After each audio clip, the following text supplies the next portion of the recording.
안녕하세요. 해외과학의 도서관에 사서 K입니다. 오늘 읽어드릴 책은 정문정님의 무례한 사람에게 웃으며 대처하는 법이라는 책입니다. 대학에서 사회학을 공부한 후 잡지 기자로 시작을 해 기업 브랜드 홍보팀장, 대학 내일 디지털 미디어 파트 편집장 등 다양한 채널의 콘텐츠를 기획하고 제작하는 일을 해왔던 저자 정문정님은 이번 무례한 사람에게 웃으며 대처하는 법을 비롯해서 20대를 읽어야 트렌드가 보인다, 20대가 당신의 브랜드를 외면한 이유 등 다양한 책을 출판하였는데요. 이번 책은 인터넷 브런치에 글을 쓰기 시작한 이후 출판까지 이어지게 되었습니다. 지금도 본인의 브런치에서 꾸준한 집필을 하는 그녀가 이번 책에서도 그러하지만 그녀가 쓴 책을 읽어보면 이성으로 비판하되 의지로 낙관하라는 안토니오 그람시의 말을 지침으로 막막한 순간에 누군가가 내게 해주었으면 좋았던 말들을 모으고 쓰고 있습니다. 갑자기 선을 훅 넘는 사람들에게 감정의 동요 없이 금발부셨다고 알려줄 수 있는 방법은 없을까? 라는 소개의 한 문장이 저를 사로잡았습니다. 최근에 인간관계에 관한 책을 자주 리뷰를 하게 되는 것 같은데요. 이 책에서는 자신의 생각과 의견을 솔직하게 표현하는 사람들에게서 큰 공감을 받으며 유명해지게 되었습니다. 갑질이나 권력관계에서 좋은 게 좋은 거라며 좋게 좋게 넘어가는 게 미덕으로 여겼던 사람들이 목소리를 내어야 바뀔 수 있다는 생각을 기반으로 하고 있죠. 많은 분들이 그러할 거예요. 많은 사람들을 만나 수많은 이야기를 하고 집으로 돌아온 그날 밤 헛헛한 마음에 신경 쓰이는 그것, 나의 말을 곱씹어보고 그 사람의 말을 곱씹어보고 난 왜 그때 그렇게 말을 했을까? 혹은 그때 그 사람은 왜 내게 그렇게 무례했을까? 하는 생각을 집에 들어온 후 혼자만의 시간을 가지게 되는 것이죠. 혼자만의 시간에 떠오르는 이러한 감정들은 본인에게 상처를 주고 당혹감을 안기며 안 그래도 힘든 자존감을 마구 흔들어 놓죠. 많은 사람들이 인간관계를 유지하느라 생각보다 많은 에너지를 쏟고 있습니다. 하고 싶은 말, 내 속에 있는 말을 하고 싶지만 오해를 받을까봐, 이기적으로 보일까봐 등 여러 가지 이유로 하고 싶은 말을 정작 속으로만 삼키고 있죠. 하지만 당장의 평화를 위해 상대의 무례함을 용인하고 나의 부당함을 참아내야만 한다면 그 사람의 무례는 앞으로도 계속된다는 것이 그녀의 생각입니다. 물론 우리 모두의 생각이기도 하죠. 이럴 때 그 선을 넘는 사람들에게, 무례함을 범한 사람들에게 금 밟으셨어요 하고 시원하게 알려줄 방법을 작가는 이야기하고 있습니다. 책의 파트별 제목만 들어봐도 그녀의 생각을 읽어볼 수 있을 법한데요. 착한 사람이 될 필요는 없어. 좋게 좋게 넘어가지 않아야 좋은 세상이 온다. 자기 표현에 근육을 키우는 법. 부정이란 말에 압도당하지 않는 습관. 그리고 마지막, 무례한 사람에게 웃으며 대처하는 법. 이렇게 5개의 파트로 책은 구성이 되어 있습니다. 무례한 사람들은 내가 가만히 있는 것에 용기를 얻어 계속해서 반복된 행동을 하기 때문에 모두에게, 그리고 언제나 늘 착한 사람일 필요가 없다고, 둥글게 둥글게 언제까지 좋은 게 좋은 거라고 원만하게 해결하려는 생각보다는 때로는 비상식적인 관행 앞에 눈을 감지 않아야 한다고, 내 인생 자체는 긍정적으로, 하지만 개소리에는 단호하게 맞설 줄 알아야 한다고, 그리고 마지막으로 일일이 상처받지 않고 상대방의 페이스에 휘둘리지 말아야 한다고 이야기하고 있습니다. 네, 물론 알고 있지만 어려운 이야기들이라고요. 그럴 수도 있죠. 하지만 그 어려움을 이겨내야 진정한 자신을 발견할 수 있습니다. 타인의 말이 나를 주도하게 두지 마세요. 누군가 길을 가는데 갑자기 자기에게 봉투를 하나 주고 갔어요. 그런데 나중에 확인해보니 그게 쓰레기인 거예요. 이걸 어떻게 하시겠어요? 그 사람은 이미 가고 없으니 쓰레기통에 버려야겠죠. 나쁜 말은 이처럼 쓰레기입니다. 본인은 가만히 있는데 누가 쓰레기를 툭 던지고 가네요. 나쁜 말을 툭 던지고 갔어요. 그러면 그냥 쓰레기통에 버려버리는 거예요. 왜 그 쓰레기를 1년 365일 내내 가지고 다니며 그 봉투를 확인해 보는 걸까요? 그 사람은 쓰레기를 버리고 이미 가버렸잖아요. 이 이야기는 법률 스님이 강연 중에 과거 학폭의 트라우마로 괴로워하는 피해자에게 해준 이야기인데요.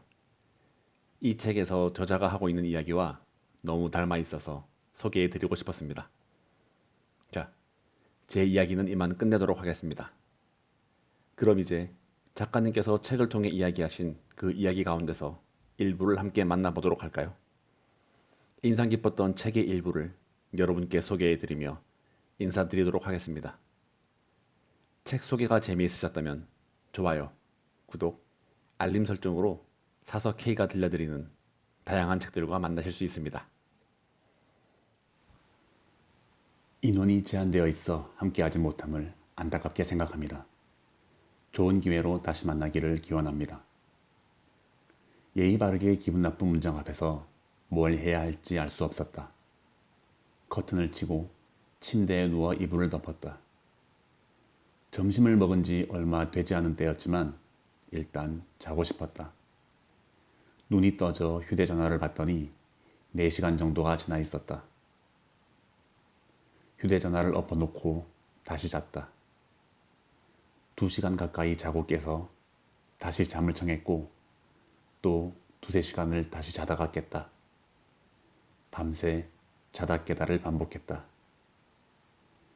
하루 중 14시간을 잠으로 보낸 지 일주일 정도가 지나서야 조금씩 기운을 차릴 수 있었다. 미뤄둔 일을 하나씩 처리하면서 깊고 긴 잠에서 헤어나왔다. 왜 그때 나는 그렇게 자고만 싶었던 걸까? 그 음침한 시간은 오랫동안 미스터리로 남아 있었다. 그때가 떠오른 것은 친구와 수다를 떨던 중 이 이야기를 들은 직후였다. 요즘 잠을 너무 많이 자서 병이 있나 싶어 병원에 갔더니 의사가 이렇게 말하더라. 힘든 일이 있나 봐요. 현실을 좀 회피하고 싶은가 보다. 그 말을 듣고 눈물이 날 뻔했어. 그렇다면 내가 그때 많이 자고 싶었던 것도, 눈뜨기 싫어서 계속 잠을 청했던 것도 혹시? 스트레스는 만병의 근원 같은 말은 와닿지 않았는데 마음이 아파 잠을 많이 잔다는 말은 굉장히 공감되었다. 그러고 보니 어릴 때는 몸에 대해 생각해 본 적이 별로 없었다. 20대에 몸에 대해 생각한 건 연예인처럼 말랐으면 좋겠다 정도였을 뿐이었고 몸 관리란 다이어트와 동의어였다. 어쩌면 내 마음은 몸을 통해 꾸준히 말을 걸어왔는데 나는 단순한 몸의 이상으로 지부하고 흘려보냈던 게 아닐까. 몸의 관리라는 건 마음의 관리와도 연결되는 거였는데 말이다. 몸이 말을 걸어온 때를 생각해 보았다. 20대 초반. 먹을 것을 입에 하염없이 쑤셔넣었던 때가 있었다. 터덜터덜 귀가한 어떤 날엔 피자가 먹고 싶고 치킨도 먹고 싶고 라면도 먹고 싶었다. 느끼한 음식들을 먹다 보면 탄산음료도 마시고 싶었다. 편의점에 들러 과자들을 잔뜩 사와 먹다가 거북할 정도로 배가 불러 토한 날도 있었다. 그게 식이장애의 한 종류라는 건 나중에야 알았다. 스스로가 정글의 보잘것없는 초식동물같이 느껴지던 취준생 시절. 완벽주의자라는 말을 들을 만큼 계획하는 것을 좋아했고 모든 것을 제어할 수 있길 원했다. 후에 심리학 서적을 읽으면서 그런 강박적인 성향이 식이장애로 이어지는 경우가 많다는 것을 알게 되었다. 몸에 대한 왜곡된 인식뿐만이 아니라 외로움이나 현실에 대한 불만족 역시 식이장애로 이어지는 경우가 많다는 것도. 마음을 채울 수 없어서 입이라도 채우고 싶었던 거였구나. 스트레스를 오랜 기간 받다 보면 몸은 건강에 문제를 일으키는 호르몬의 습격을 받게 된다. 그래서 불안이나 두려움 탓에 면역 체계가 약화되면 몸이 스트레스를 줄이기 위해 현실을 회피하는 방어작용을 하는 것이다. 머리가 스트레스에 반응할 때면 내장도 같은 신호를 받는다. 극심한 스트레스를 받는 사람은 그렇지 않은 사람에 비해 복통을 앓을 가능성이 3배나 높다는 연구 결과도 있다. 복통이나 배변장애, 가려움증, 폭식이나 거식, 두통, 불안증, 수면장애 등 이전에는 없었던 몸의 이상들이 나타나기 시작하면 자신의 마음을 한번 체크해 볼 일이다. 단순히 나약해서 몸 관리를 제대로 하지 않아서 생긴 증상이 아닐 수도 있다. 나는 정신으로 몸을 극복한다 식의 이야기를 좋아하지 않는다. 몸은 극복의 대상이 아니다. 단지 겪어낼 뿐이다. 내 마음과 육체는 싸워서 이겨야 할 경쟁자가 아니라 보듬어서 함께 가는 친구일 수밖에 없다. 식이장애를 이겨냈다고 말하는 사람들은 종종 그 비결로 심리적인 이유를 들곤 한다. 스스로에 대한 칭찬 일기를 쓰면서부터, 사랑과 안정을 주는 애인을 만나고부터, 가족의 관심과 배려를 받기 시작하면서부터 등등이다. 한없이 무력해지는 일상을 견디고 다시 나아갈 힘을 얻는 건 이해를 받았다는 느낌, 그래도 내가 세상에서 의미 있는 사람이라고 생각하게 하는 관계 속 인정뿐이다. 마음의 균형이 무너질 때 몸은 가끔 에러 메시지를 보내 우리를 잠시 멈추게 한다. 그때 마음을 잘 들여다보는 일은 어쩌면 몸을 찬찬히 이해하는 것과 같을 수 있다. 마음의 문제를 찾아 보듬어 줄 때 몸은 밸런스를 찾는다.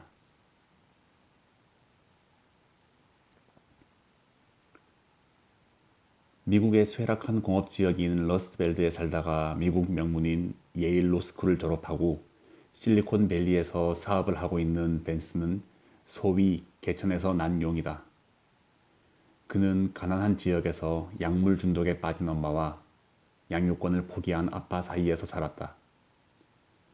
성장기 내내 가난과 가정폭력, 우울과 무기력에 시달렸다고 한다. 그는 저서 힐빌리의 노래, 위기의 가정과 문화에 대한 회고에서 자신이 살았던 미래에 대한 희망이 없고 고립된 사람들의 세계를 구체적으로 그려냈다.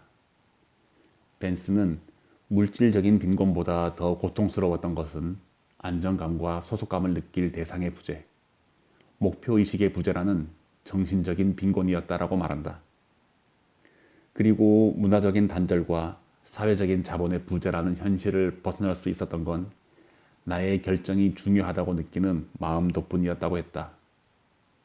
벤스의 책에는 이러한 표현이 있었다.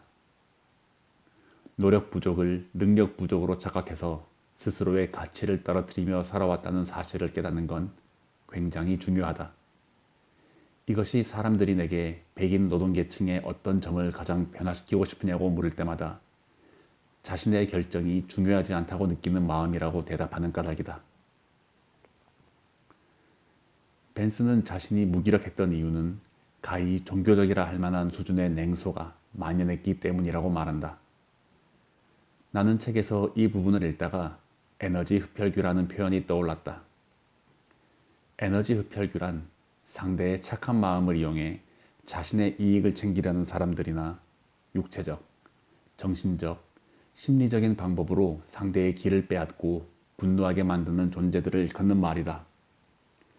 이와 같은 비슷한 표현으로 요즘 신조어 중 하나인 후려치기가 있다.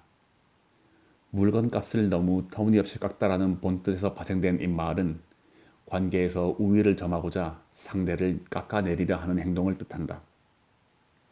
폭력적이고 권위적인 부모는 자녀에게 너는 내가 없으면 아무것도 아닌 존재라는 암시를 반복해 자신에게 의존하는 상황을 만들어낸다. 이런 양상은 연애에서도 흔히 보인다. 나니까 너랑 만나주는 거야. 너는 가치 없는 사람이야 같은 말을 반복하며 파트너를 그런 암시에 걸리도록 하는 것이다. 심리학에서는 가스라이팅이라는 용어를 사용한다. 집안의 가스등을 일부러 어둡게 해놓고 집이 왜 이렇게 어둡지라고 묻는 아내에게 당신이 예민하군, 잘못 본 거야 라고 질타하면서 아내가 자신의 판단을 믿지 못하게 한 일에서 유래했다고 한다. 이 같은 후려치기 또는 가스라이팅은 피해자가 스스로를 믿지 못하고 의심하게 유도해 가해자에게 의존하게 하는 명백한 감정적인 학대다. 가해자는 이런 통제를 통해 자신을 떠나지 못하게 하고 정상적인 인간 관계를 맺는 방식에까지 해를 입혀 사회생활을 어렵게 한다. 심리 분석학자인 로빈스턴 박사는 가스라이팅의 피해자는 대개 다음과 같은 징후를 가진다고 정리했다. 첫째, 사과를 지나치게 자주 한다. 모든 책임과 의무를 자신에게 집중시키는 것이다. 둘째, 스스로 판단하여 결정을 내리기가 어려워진다. 자신에 대한 믿음이 없기에 다른 사람의 결정만을 기다리게 된다. 셋째, 자책을 많이 한다. 자신이 예민하고 상태가 나빠지고 있다고 생각하는 것이다. 넷째, 폐쇄적인 성격이 된다. 친구나 가족에게 파트너의 행동을 숨기거나 변명 위주로만 일관한다. 또는 거짓말을 지나치게 많이 하거나 속내를 잘 드러내지 않는다. 가족이나 연인, 상사에게서 자꾸만 부당한 대우를 받고 있진 않은가? 상대가 당신을 지나치게 비난하고 염세적인 표현을 주로 하진 않는가?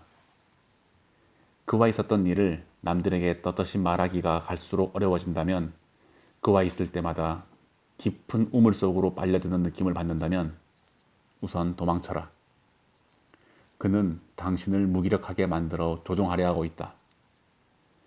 당장 떠나는 것이 어렵다면 최대한 거리를 두는 것부터 시작하자. 그가 하는 말을 사실로 받아들이지 않도록 주의해야 한다. 상대의 말보다 나의 직관과 감정을 믿어야 한다. 그러면서 스스로에게 물어야 한다. 저 사람을 만나기 전 나와 지금의 나는 어떻게 다르지? 저 사람 곁에서 나는 더 나빠진 걸까? 아니면 더 좋아진 걸까?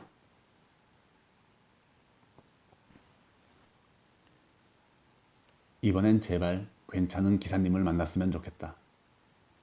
택시를 탈 때마다 긴장하며 하는 생각이다. 우리 아버지도 버스 운전을 20년 넘게 했기 때문에 운전을 하는 일이 얼마나 고된지는 잘 알고 있다. 하지만 그걸 안다고 해서 내가 받는 스트레스가 줄어드는 것은 아니다.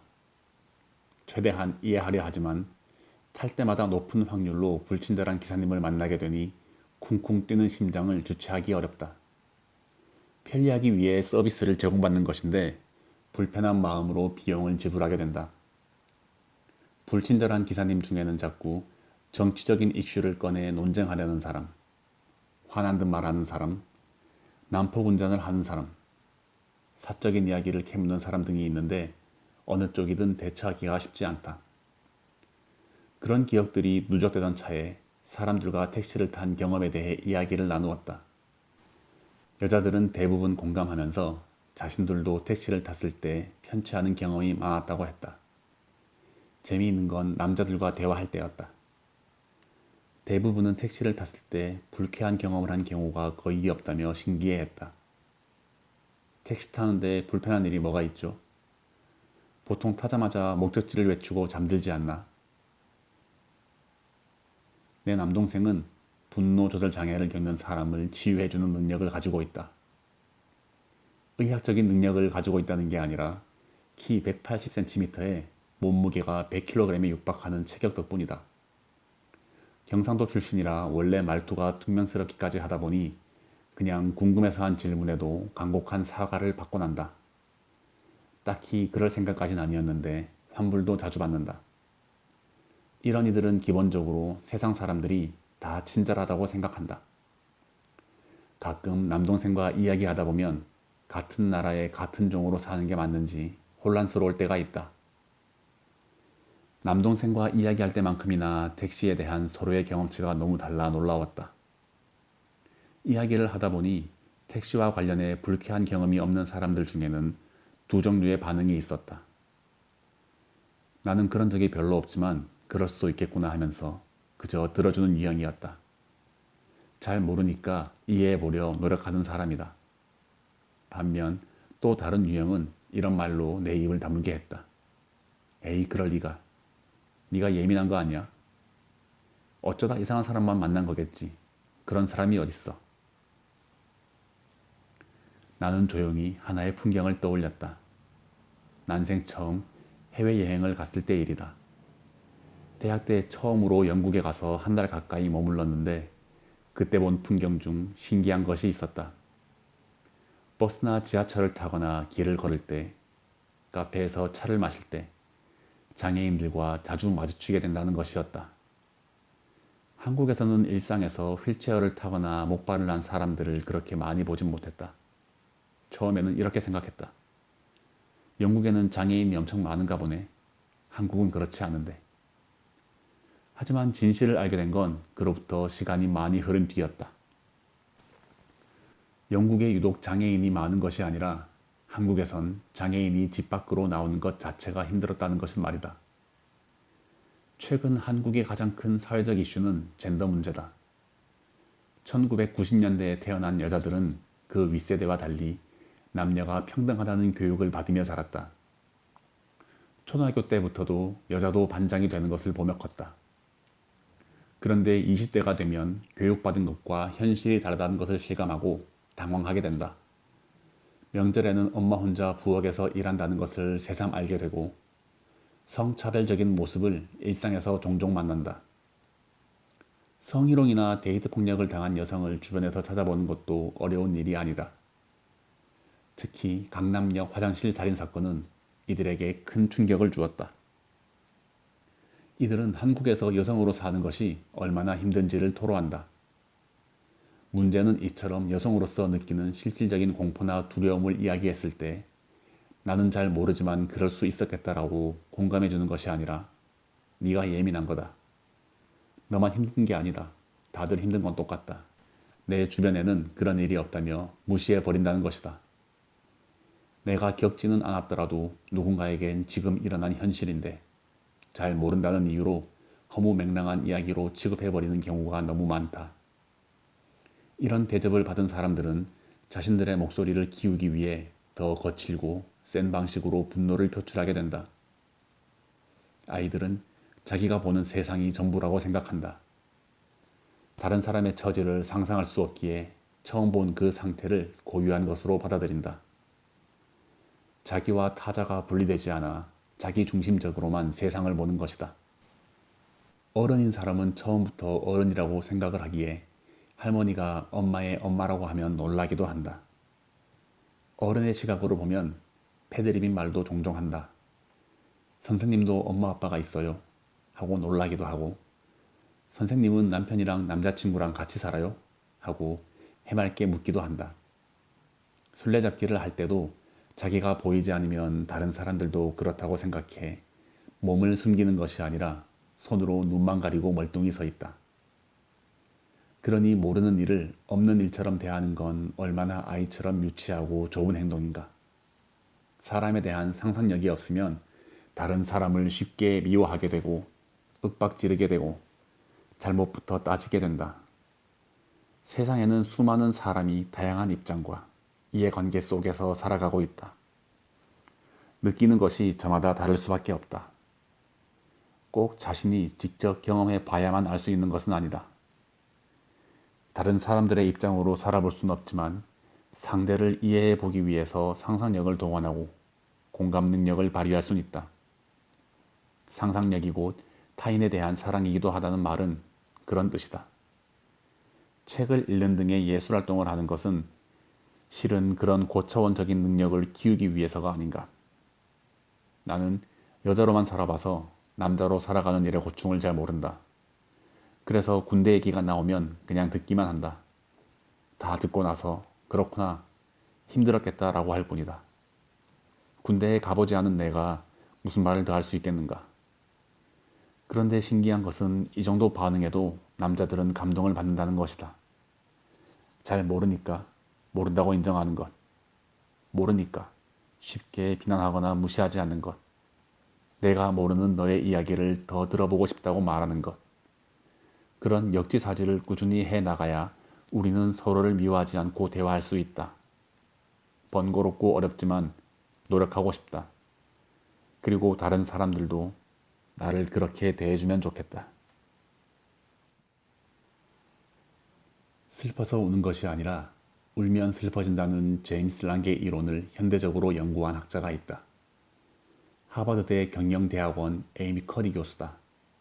그는 자신의 저서 프레젠스에서 마음이 몸을 바꾸듯 몸이 마음을 바꿀 수 있다라고 주장한다.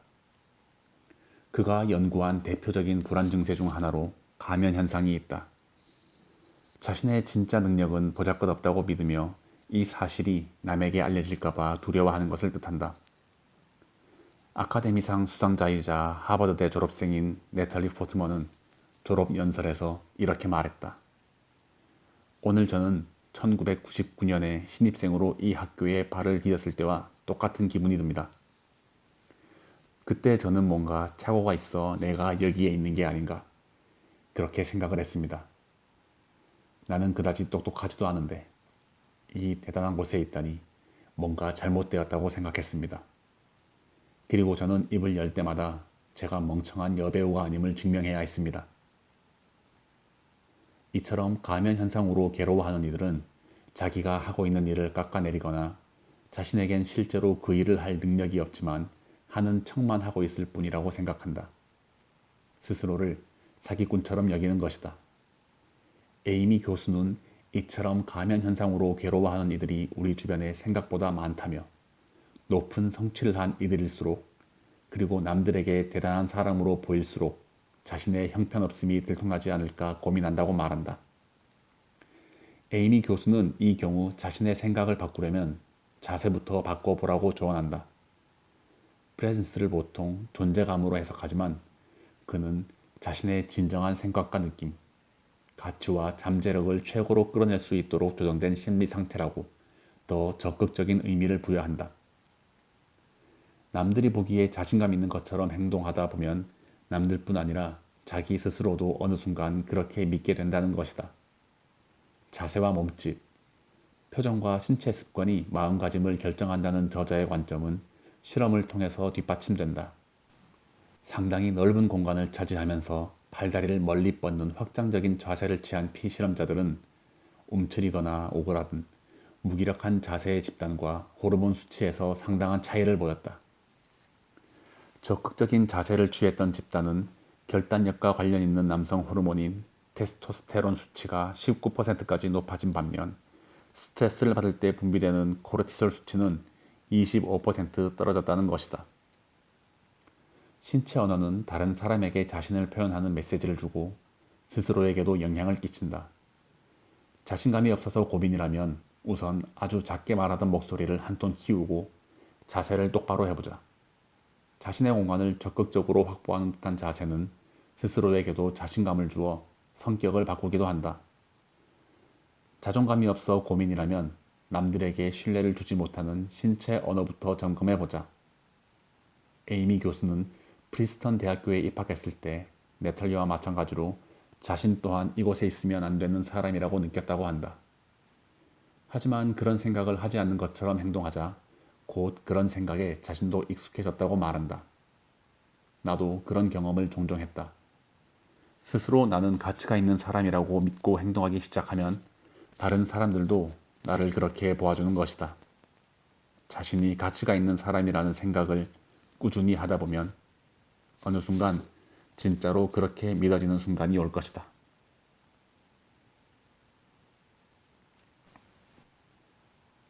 살다 보면 무례한 사람을 만나기 마련이다. 그들은 내게 상처를 주고 당혹감을 안기며 기껏 붙잡고 사느라 힘든 자존감을 뒤흔들어 놓는다.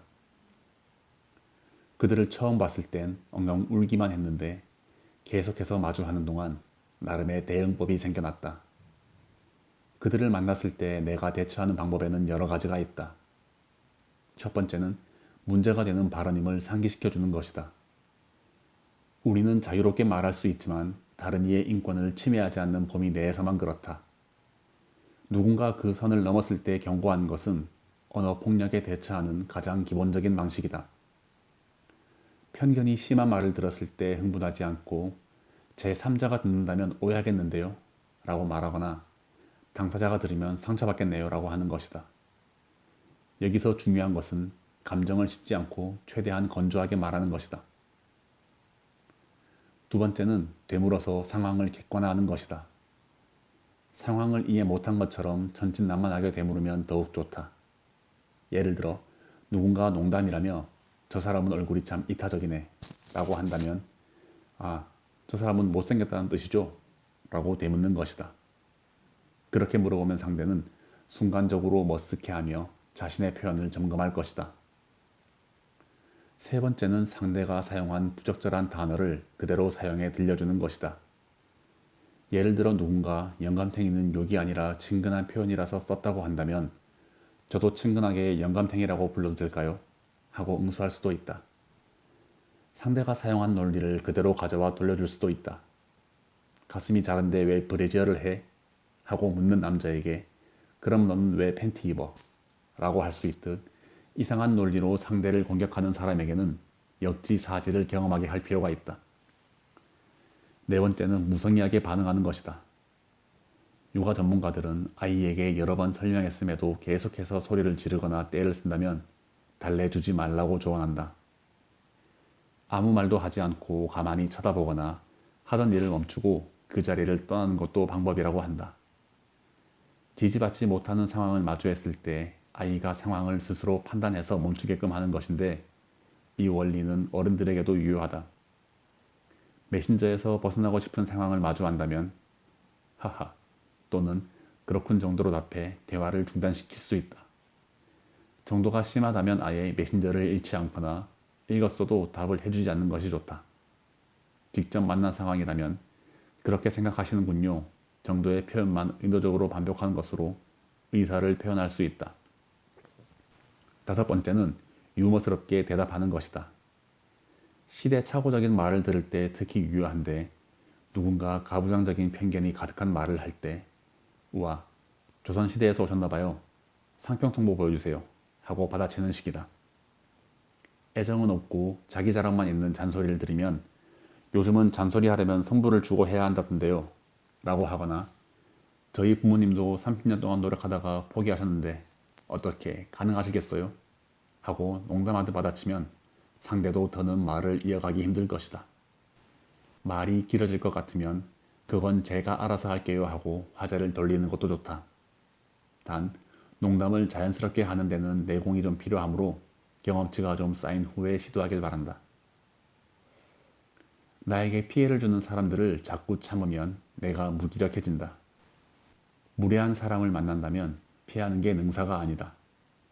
나만의 대처법을 갖춰야 한다. 다들 괜찮다는데 왜 너만 유난을 떨어? 하는 사람에게 그 평화는 다른 사람들이 참거나 피하면서 생겨난 가짜임을 알려주어야 한다. 인류는 약자가 강자에게 아무리 그래도 이건 아니지 않나라고 함으로써 이건 세대와 구별되는 문화를 만들어냈다. 부당함을 더는 참지 않는 것. 우리가 살고 싶은 세상은 이런 것이라 말하기를 멈추지 않는 것. 세상의 진보는 지금까지 그렇게 이루어져 왔다.